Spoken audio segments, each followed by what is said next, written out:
네, 반갑습니다. 13회 FAT 2급 기출 문제 풀이를 하도록 하겠습니다.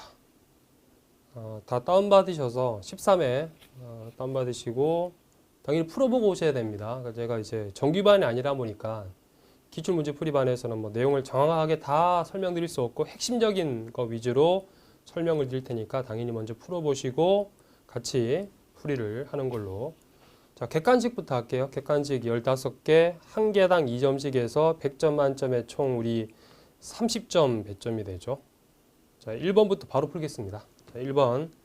다음의 의사결정 내용과 관계가 있는 회계정보 이용자로 옳은 것은? 이라고 물어봤죠. 그러니까 우리가 회계란 것은 결국에 거래를 장부에 담아서 재무제표 만드는 게 목적이죠. 근데 최종적인 목적은 이 재무제표를 보여주는 거죠. 그렇죠? 보여주는 우리 뭐 거래처라든지 채권자 주주한테 보여주면서 우리 회사가 좋은 회사인지 후진 회사인지를 판단할 수 있게 해주는 건데, 지금 회계정보 이용자 그 재무제표를 보는 사람 여러 사람이 있죠. 대표적으로 지금 물어보는 것이 기업의 경영계획의 수립, 집행, 통제. 참 아름다운 얘기지만 이게 뭐 하는 얘기예요? 그러니까 그러니까 결국에 재무제표란 것은 우리 성적표니까 회사의 성적표를 보고 앞으로 올해 미진한 부분이 뭔지, 그렇죠? 내년을 계획하고 하는 사람 누구겠습니까? 당연히 경영자겠죠, 그렇죠? 동그라미 2번이 답이겠죠. 뭐 거래처라든지 채권자, 투자자들은 주로 이제 목적이 돈을 투자하거나 빌려주거나 하면 돈 떼일까 안 떼일까, 이게 주로 목적이겠죠. 그래서 동그라미 2번이 답이고.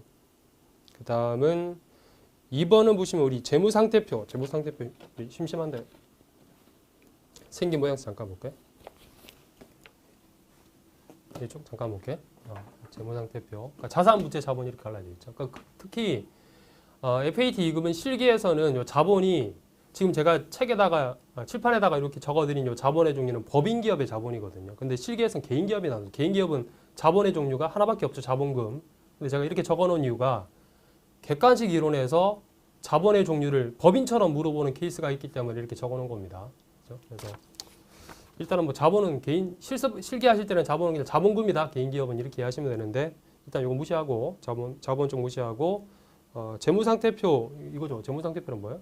일정 시점 12월 31일 날 기업이 보유하고 있는 자원, 경제적 자원이 뭐예요? 자산이죠. 그렇죠? 자산과 그 다음은 의무, 뭐예요? 부채죠. 갚을 돈, 부채. 그리고 무시하고 자본에 관한 정보를 제공하는 재무보고서이다라고 하는 거죠. 이거를 틀리시면 안 되죠. 그래서 동그라미 3번이 답이 되겠죠. 자, 그 다음은 3번에 보시면 매출원가 계산하는 문제 있죠. 매출원가 우리 봅시다. 매출 손익계산서, 그렇죠? 매출액에서 요거 물어보기도 하고 매출총액 물어보기도 하고 매출원가 물어보기도 하는데 지금 매출원가 물어봤으니까, 자, 매출원가를 씁시다. 공식 기초상품 재고액에서 단기 상품 매입액을 더하시고 기말 상품 재고액을 빼서 매출원가를 계산하는데, 이 단기 상품 매입액은 정확하게 얘기하면 올해 총 사가지고 온 게 아니라 단기 순 매입액이죠. 그렇죠? 순 매입액. 그러니까 단기 순 매입액이 되겠지. 여기 단기 순 매입액 어떻게 해요? 순수하게 매입한 금액이니까 상금액이니까 총 매입액에서 빼는 거 있죠. 물건 사고 났더니 물건에 하자가 있어서 값을 깎았다. 매입 애누리 빼야 되겠지. 다시 돌려보내. 반품되면 뭐예요? 매입 한출 빼야 되겠죠. 그 다음은 외상값 빨리 갚아서 물건값 깎아주네? 매입 할인 빼야 되겠죠. 매입 할인. 하나 더 하는 거 있죠. 뭐 있습니까? 상품을 9,000원 주고 사는데 1,000원의 운반비를 부담했습니다. 그 운반비는 매입운임은 상품의 원가죠. 그렇죠? 매입운임은 다 하셔야 되겠지. 물건 살 때 들어간 돈은 다 물건값이라고 했죠. 저 정규반 수업 들으신 분들은. 그죠? 죄송합니다. 자, 그래서 이거 갖다 놓고 매출원가 계산해 봅시다. 자, 1번 첫 번째 보기가 아니라 박스 보시면 기초 상품 재고액이 10만 원이고 이게 10만 원이래요. 이건 그냥 주죠. 문제는 이거 가라고 하는 게 문제거든요. 그 다음은 매입액이 40, 매입액 이거 얘기하는 겁니다. 총 매입액이 40이고, 그 다음은 매입운임은 2만 원이고 매입운임이 더 하라는 얘기죠. 42만 원 주고 산 거죠, 결국에. 근데 계속 씁시다. 그 다음 기말 상품 재고액이 15만 원이고, 그리고 매출액은 90, 매출액은 여기서 필요 없죠. 매출원가를 구하라고 하는 거니까 매출액은 필요 없는 자리죠. 그걸 지우시고 매입완출 샀다가 돌려보낸 게 반품된 게 5만 원 있다. 빼야 되겠죠. 그럼 일단 여기서 순매입액이 얼마예요? 40만 원 줬는데 5만 원 반품되고 35만 원 맞죠? 35만 원. 근데 운임 들어갔으니까 2만 원은 보태줘야 되겠지. 그럼 37만 원이 순매입액이 돼야 되겠죠. 이해하시겠죠? 뭐 답안 표준 답안 보신 분들이 해설에 다 나와 있으니까. 그죠? 37만 원. 그럼 매출원가는 자동으로 전에 팔고 남았던 게 10만 원. 올해 순수하게 사온 게 37만 원. 47만 원에서 기말재고 15만 원 빼면 되죠. 32만 원이 맞죠? 네, 매출원가 되겠죠. 32만 원. 그래서 우리 매출원가 관련 문제에서는 이런 것 같이 주면서 순매입액 구하는 게 포인트고, 그죠? 이거 기초에 기말 그냥 주는 거니까. 아시겠죠? 그리고 참고로 이렇게도 물어볼 수 있어요. 요거 있죠, 이거. 요거는 단기 순매입액 구하는 과정은 이렇게 옛날에 아실 테고. 요거 기초 재고액에서 단기 순매입액 있죠, 요거. 두 개 다한 것을 뭐라 부르냐 하면 이 문제는 관계 없는데 판매 가능 상품이라고 부릅니다. 판매 가능 상품. 기억하세요.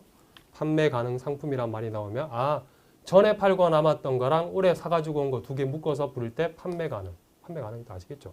4개 있었는데 6개 더 사는데 그럼 10개 총 팔 수 있죠. 다 판다면.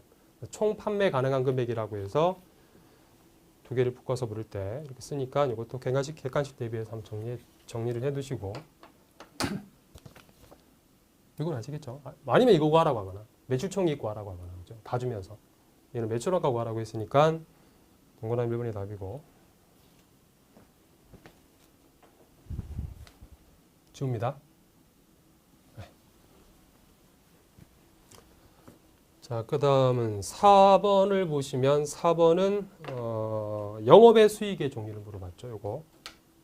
그러니까 우리가 주된 영업활동인 상품 팔아서 번 돈은 매출액이지만 상품 팔아서 번 돈 아니면 몽땅 다 영업의 수익이죠. 그죠? 주로 코드가 도전 코드 같은 경우는 9XX 900번대가 영업의 수익이 되겠죠. 매출액 빼고는 다 영업의 수익입니다. 이자 받았다. 우리 회사 은행 아니거든요. 그럼 이자 수익도 영업의 수익. 그죠? 그다음 유형자산을 갖다 팔았다. 건물 팔았습니다. 건물 파는 게 업이 아니죠. 그러면 유형자산 처분이익도 영업의 수익. 자, 읽어볼까요? 근데 동그라미 4번에서는 지금 보시면 끝에 다 무슨 수익 무슨 이익이라고 되어 있죠. 동그라미 1번 이자 수익. 동그라미 2번 자산 수증이익은 뭔가를 공짜로 받았을 때겠죠. 누군가한테 땅을 공짜로 받았네? 차변의 토지, 대변의 자산 수증이 영업의 수익이죠. 우리 회사가 기부단체가 아니니까, 그죠? 그 다음, 영업의 수익. 그 다음, 동그라미 3번, 유형자산 처분이익, 영업의 수익. 동그라미 4번이 지금 틀렸죠. 동그라미 4번은 자기주식 처분이익, 이익, 영업의 수익 아닌가? 자기주식 처분이익은 뭐 답안은 영업의 수익 아니다라고 했는데, 영업의 수익 아니면 뭐야? 그죠? 영업의 수익 아닌 건 뭐냐면, 참고로 알아두세요. 제가 이걸 적은 이유가 자본인여금입니다. 자본인여금. 그러니까 법인사업자 기준으로 치면 법인사업자에서 그런 게 있습니다. 자기주식 처분이익이라고 자본인여금이 들어가요. 그러니까 재무상태표에 들어가는 겁니다. 자본 일종이거든요. 그러니까 동그라미 4번을 모르시더라도 1번, 2번, 3번은 2급에서 다 배우셨으니까. 그렇죠? 참고로 이게 종류 잘 모르겠다 그러면 어차피 우리가 실기랑 객관식이랑 프로그램 입력을 같이 보시잖아요. 한꺼번에 같이 보시니까 도저히 종류를 모르겠다 그러시면 좀 얍삽하지만 여기 들어가셔도 돼요. 프로그램 띄워서 우리 프로그램에 그 기초정보관리 가시면 여기서 자기주식 처분이 이게 영업의 수익 맞나? 아닌가? 헷갈리시면 프로그램 기초정보관리에 보시면 이거 계정과목 및 적용등록이라는 게 있죠. 기능 아시죠?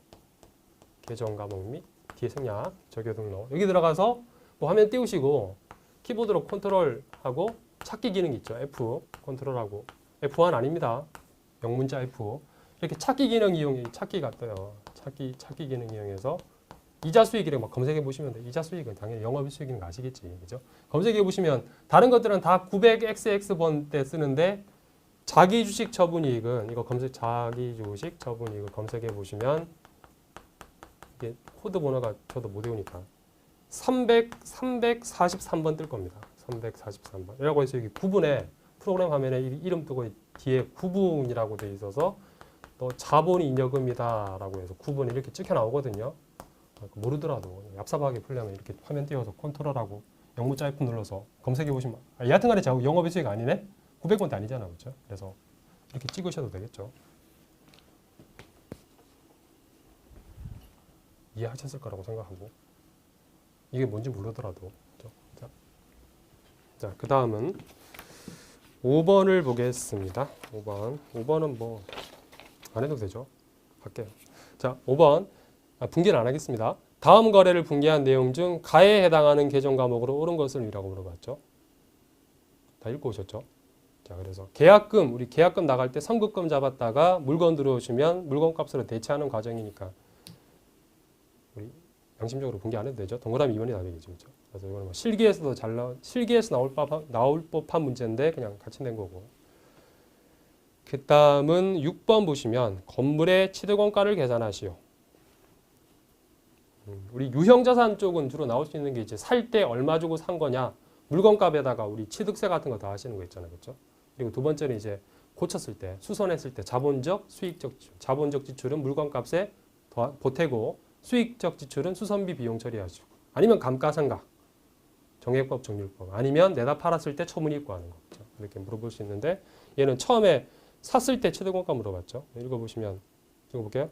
사무실로 사용할 건물을 500에 샀는데 500 안 적겠습니다. 취득세 20만 원 이건 뭡니까? 당연히 건물의 원가의 합산이죠. 그렇죠? 살 때 내는 세금은 건물이다. 520 주고 샀죠. 그리고 냉난방 장치 설치비 가로에서 건물의 가치를 증가시킨다. 그러니까 선풍기 틀고 있다가 에어컨 설치했대요. 건물의 자본적 지출이죠. 그래서 건물의 원가에 합산한다. 여기까지가 건물이죠. 520, 530만 원 되겠죠. 그렇죠? 그리고 뒤에 화재보험료 낸 것은 건물 사고 나서 화재보험료 냈으니까 이거는 그냥 보험료죠. 보험료. 비용 처리한다. 그렇죠? 답은 동그라미 3번이 되겠죠. 건물의 원가를 구하라고 했으니까.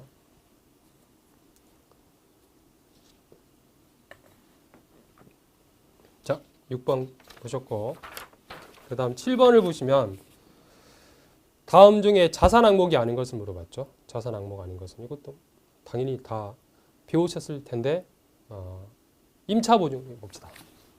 자, 여기 임차보증금 자산이 가지겠죠, 그렇죠?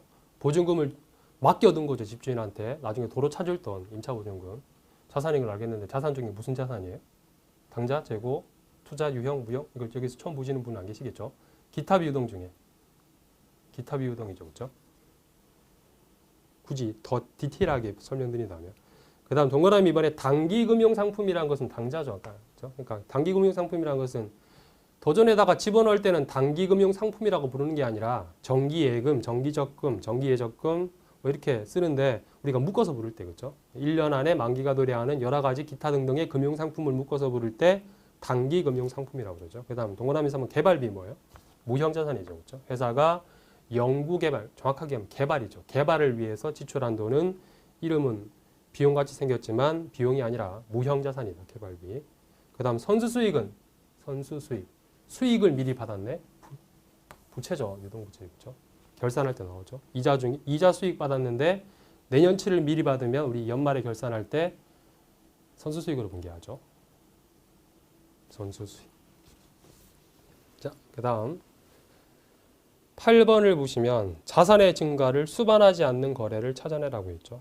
분기를 뭐 이렇게 보시면 쓸게요.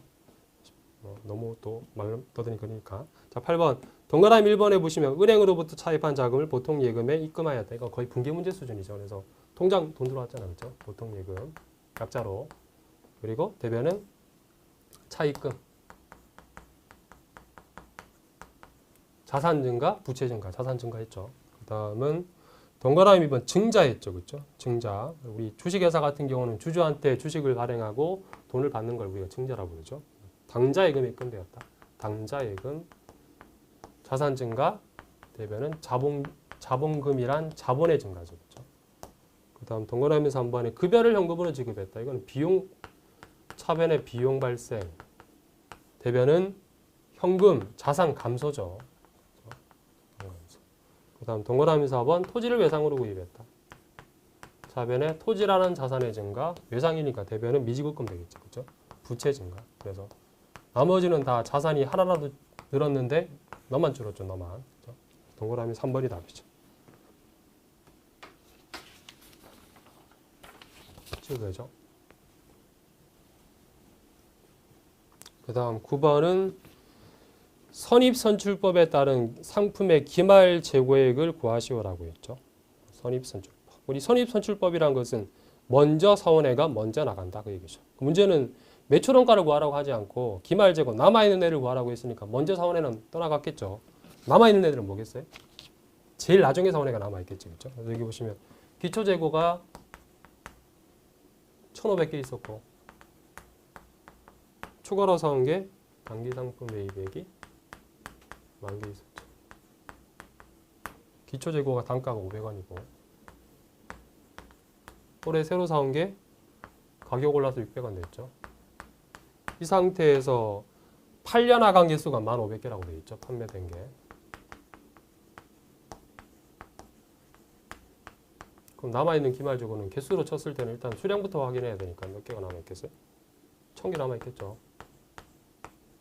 그렇죠? 1,000개. 그럼 1,000개는 이게 남아있는 거예요? 이게 남아있는 거예요? 선입선출을 먼저 사온 거 먼저 나갔겠지. 그렇죠? 그럼 이 10,000개 여기서 남아있겠죠. 그렇죠? 600원짜리 중에 1,000개가 남아있겠지. 그거 곱하기 600원 하시면 60만 원이 기말 재고액이 되겠죠. 그렇죠? 여기서 남아있을 테니까 60. 자, 그 다음 찍어도 되죠. 자, 그 다음 10번 항공은 건물을 다음과 같이 양도하였다. 유형자산 처분 손익을 구하면 얼마인가? 라고 물어본 거 있습니다. 자, 봅시다. 일단 우리가 자료를부터 보시면 첫 번째 줄에 보시면 그 자료 준 거에서 양도 금액은 2015년도 12월 31일 날 70만 원에 팔았대요. 문제는 양도 금액에서 남아있는 장부가 뺀 금액만큼이 처분 손익이 되겠죠. 그렇죠? 그래서 장부가보다 더 받았으면 처분이익이고 적게 받았으면 당연히 처분 손실이 되겠죠. 근데 여기서 문제는 뭐냐 하면 이게 얼마 지금 장부가 남은 상태에서 팔았다라고 주면 좋겠는데 취득가랑 그동안 감가상각을 어떻게 했는지가 쭉 줬잖아요. 그렇죠? 그래서 이게 잠깐 그림 보면 취득가가 100만 원이죠. 처음에 맨 처음 이 시간입니다. 맨 처음 취득했을 때 100만 원 주고 샀고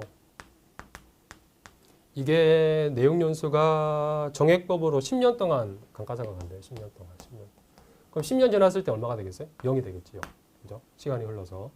그리고 나서 지금 내답한 시점이 언제냐면 이게 2014년도 1월 1일 날 샀는데 1년 지났죠. 2년 지난 시점에서 팔았죠. 여기서. 그죠? 그럼 우리가 구해야 될 것은 이 시점에 지금 장부 금액이 얼마인지를 봐야 되겠지. 장부 금액이라는 것은 장부에 감가상각하고 남은 금액을 얘기하는 거죠. 이때 얼마가 남아있을까? 이걸 구하시면 양도가랑 비교해서 처분손익 구하실 수 있겠죠. 그렇죠? 그러니까 100만 원 나누기 10년이니까 10년 하니까 1년에 10만 원씩 줄어들겠죠. 그렇죠? 이렇게 하는데 그 표준 답안을 보시면 이렇게 돼 있어요. 표준 답안은 장부 금액 구할 때 이렇게 구했거든요. 전체 100만 원에서 감가상각 2년 동안 한 걸 빼서 구했습니다. 전체 금액에서 이걸 빼도 이게 나오겠죠. 그렇죠? 근데 이건 좀 그나마 간단한데 다시 표준 답안은 100만 원에서 감가상각 2년치 빼서 구한 거예요. 감가상각 구해서. 근데 이렇게 하지 않고 바로 이걸 구하셔도 되죠. 남아있는 금액을 구하면 되겠지. 그렇죠? 이렇게 하시면 되잖아. 100만 원 장부 금액 남아있는 금액은 100만 원 중에 이게 10년 동안 감가상각을 할 금액인데 아직 얼마나 안 지났어요? 8년 안 지났죠. 8년치는 남아있겠지. 장부 금액 바로 가면 이렇게 구하실 수 있죠. 이걸 여기에서 이걸 빼서 구하셔도 되고 이걸 바로 구하셔도 되잖아. 그렇죠? 10년 중에 8년은 아직 살아있는 금액이니까 이게 80만 원 되겠죠. 그렇죠? 장부 금액이 80이다. 80만 원짜리를 70만 원 받고 팔았으니까 처분 손실이 10만 원 나야 되겠지. 이 그림 이해하시겠죠? 남아있는 날들을 지금 여기다 때린 겁니다. 지나온 날들을 때린 게 아니라. 그래서 이거는 표준 답안하고 제가 조금 다르게 빨리 좀 풀 수 있게 편한 대로 하시면 돼요. 표준 답안이 나는 익숙하다 그러면 이렇게 하시면 되고 여기 좀 빠른 것 같은데 그럼 이런 걸 하셔도 되고. 어차피 분기부로 보는 거 아니니까. 그렇죠? 답은 동그라미죠. 80만 원짜리를 80만 원 남은 상태에서 70을 팔았다. 이해하시겠죠? 지워도 되죠? 자, 그 다음은 11번 하겠습니다. 시산표에 관한 설명. 우리 시산표 아시죠? 합계 잔액 시산표. 1년 동안 회사가 거래한 것들을 결산하기 전에 만드시면 수정 전 시산표. 결산하고 나서 만드시면 수정 후 시산표. 그리고 나서